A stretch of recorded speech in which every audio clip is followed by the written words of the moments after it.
నమస్తే, welcome to TV 786. మైనార్టీల సంక్షేమమే మా లక్ష్యం.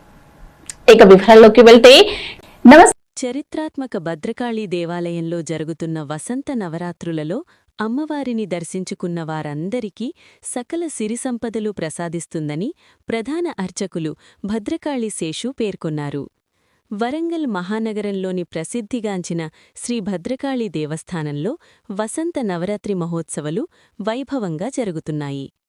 మంగళవారం వరంగల్ ఉమ్మడి జిల్లా నలుమూలల నుండి భక్తులు వందలాది సంఖ్యలో పాల్గొని ప్రత్యేక పూజలు చేసి తమ తమ మొక్కులు సమర్పించుకుని భక్తిని చాటుకున్నారు.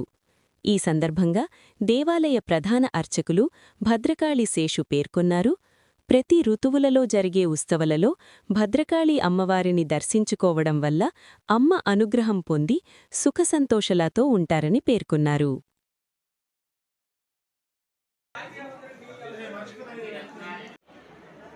కుమార గణనాథాంబాయై నమః.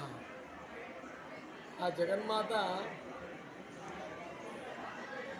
ఈరోజు చాలా సంతోషంగా ఉంటుంది. ఎందుకు? ఈ రోజుకు అధిదేవత సమితికి అధిదేవత గణపతి, ఈ షష్ఠికి అధిదేవత కుమారస్వామి. ఈ 2 రోజుల్లో వేరే పనులు చేయరు, కేవలం భగవద్ ఆరాధన. ఎందుకు అంటే ఈ 2 రోజులు అమ్మవారికి చాలా ప్రీతికరమైనవి. ఈ 2 రోజుల్లో అమ్మవారిని ఆరాధించడం వల్ల అమితమైన అనుగ్రహాన్ని మనం పొందవచ్చు. భగవంతుడి యొక్క అనుగ్రహాన్ని మనకు భూ సంబంధమైన చికాకులు తొలగిపోతాయి, శత్రుపీడ తొలగిపోతుంది. దేవసేనాపతి సుబ్రహ్మణ్యేశ్వర స్వామి అనుగ్రహం వల్ల వేలాయుధం రూపంలో ఆ జగన్మాతే సుబ్రహ్మణ్యేశ్వర స్వామి చేతికి వచ్చిందని మనకు శాస్త్రాలు చెప్తూ ఉన్నాయి. అందుకోసం ఈరోజు అత్యంత ప్రీతికరమైన దినంగా, పవిత్రమైన దినంగా భావించి అమ్మవారికి అధిక సంఖ్యలో భక్తులు పాల్గొని అమ్మవారిని సేవిస్తున్నారు. వసంత నవరాత్రులు, శరన్నవరాత్రులు వీటి యొక్క నేపథ్యం ఏమిటంటే ఋతువులలో వసంత ఋతువు, శరదృతువులు ప్రజలకు యమదంష్ట్రల వంటివి.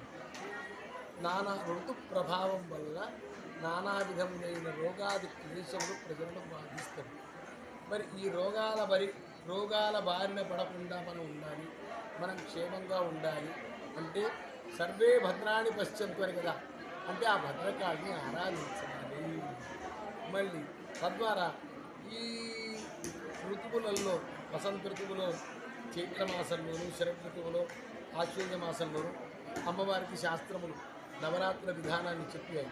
ఈ నవరాత్రులు నిర్వహించడం వల్ల ప్రజలు ఎలాంటి రోగాల బారిన పడకుండా ఈ యొక్క అమ్మవారి యొక్క అనుగ్రహాన్ని విశేషంగా